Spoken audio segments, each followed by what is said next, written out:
Pavel Durov. A name whispered in hushed tones in Silicon Valley, revered by millions as a champion of digital freedom, yet shrouded in an enigma. This is the story of the man who dared to challenge the established order. Born in 1984, Durov's journey began in Russia. This quiet young man would rise to become a titan of the tech industry. This is the story of Telegram, the messaging app that has become a lifeline for millions. It is a story of innovation and the relentless pursuit of free communication. Durov's childhood was far from ordinary. His father, a renowned philologist, instilled in him a deep appreciation for language and culture. From the bustling streets of Leningrad to the serene canals of Venice, young Pavel's world was a tapestry woven with diverse experiences. His family's academic background fostered a thirst for knowledge that extended far beyond the confines of textbooks. Durov devoured books on history, philosophy, and the burgeoning field of computer science. His mind, like a sponge, absorbed knowledge, constantly seeking new challenges, new puzzles to solve. It was during these formative years that the seeds of his future endeavors were sown. The fall of the Iron Curtain had unveiled a world brimming with possibilities, a world where information was power and technology held the key to unlocking it. Durov's academic prowess shone brightly at St. Petersburg State University, a revered institution with a rich history of scholarship and intellectual inquiry. He excelled in his studies, particularly in philology and computer programming, demonstrating a rare blend of linguistic fluency and technical acumen.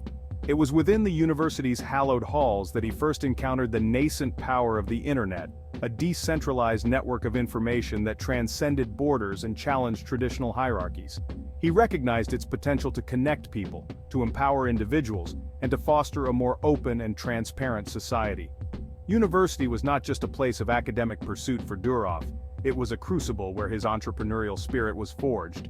He launched online projects, experimented with code, and engaged in lively debates about the future of technology and its impact on society. In 2006, inspired by the success of Facebook in the West, Durov embarked on his most ambitious project yet, VKontakte, or VK as it became popularly known. With its sleek interface and intuitive design, VK quickly captured the hearts and minds of millions of Russians hungry for connection in the digital age. VK was more than just a social network, it was a cultural phenomenon. It became the digital town square where news was shared, friendships were forged, and ideas were debated. It gave a voice to the voiceless and provided a platform for free expression in a society still grappling with its newfound freedoms. Durov's creation had tapped into a deep-seated desire for community and belonging, becoming an integral part of the fabric of Russian society. Little did he know that his creation would soon attract the attention of those in power, those who sought to control the flow of information and stifle dissent. Section 5 Pressure mounts. The Kremlin's shadow lengthens. As VK's influence grew, so too did the scrutiny from the Russian government. The Kremlin, wary of any platform that could potentially be used to organize dissent, began to exert pressure on Durov to censor content and cooperate with its surveillance apparatus. Durov found himself at a crossroads, caught between his loyalty to his creation and his principles. He had built VK on the foundations of free expression and user privacy, values that were increasingly at odds with the demands of an increasingly authoritarian regime. The pressure intensified following the 2011 to 2012 Russian protests, a wave of demonstrations that shook the country and highlighted the power of social media to mobilize dissent.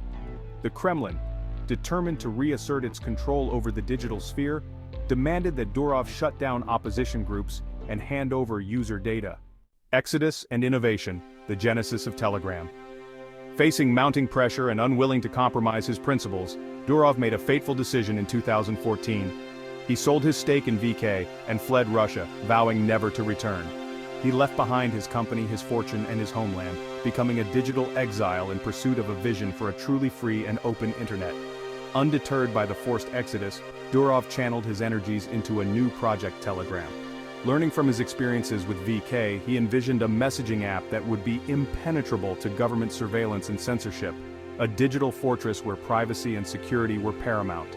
Telegram was built from the ground up with security as its core principle. It employed end-to-end encryption, ensuring that only the sender and recipient could read their messages.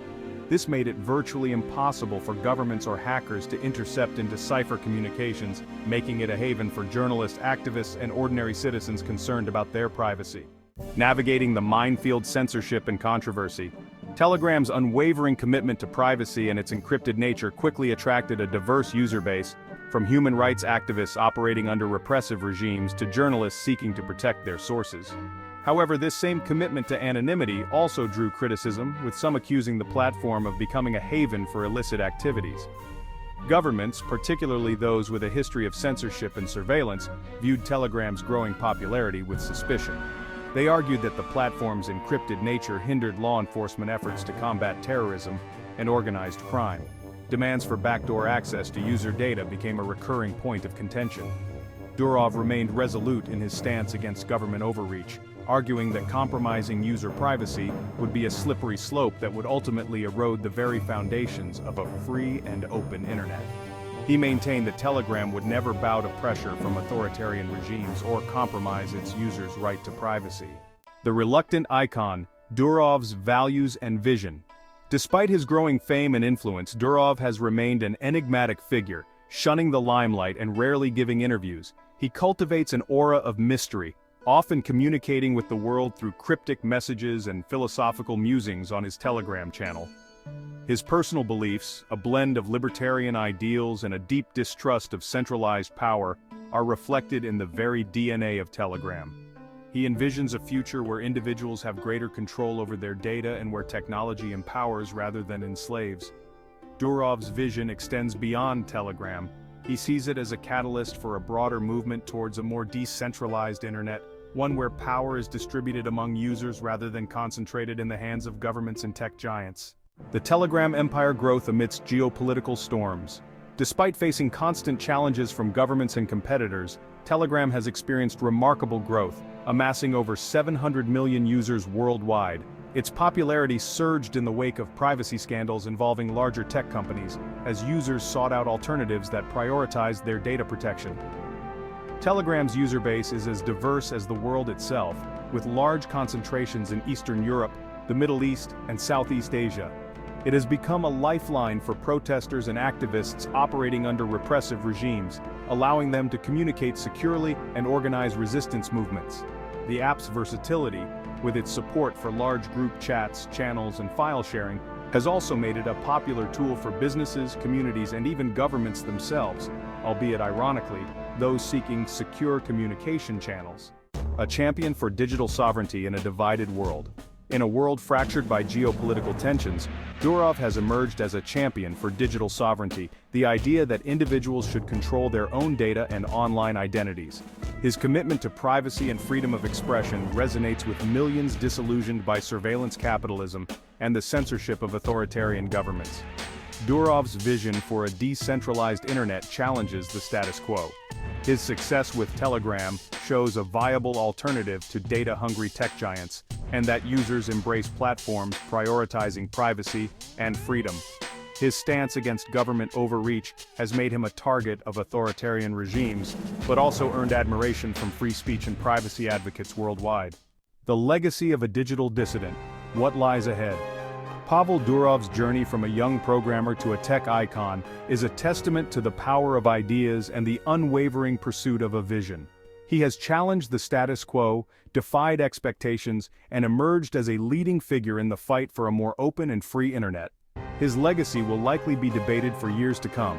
Critics will point to the potential for misuse on his platforms, while supporters will hail him as a champion of privacy and freedom of expression. One thing is certain, Durov's impact on the digital landscape is undeniable. As for Telegram, it remains to be seen whether it can maintain its commitment to privacy and security as it continues to grow and navigate the complex web of geopolitical challenges. However, one thing is clear. Durov's creation has sparked a global conversation about the importance of digital rights and the need for a more ethical and equitable internet.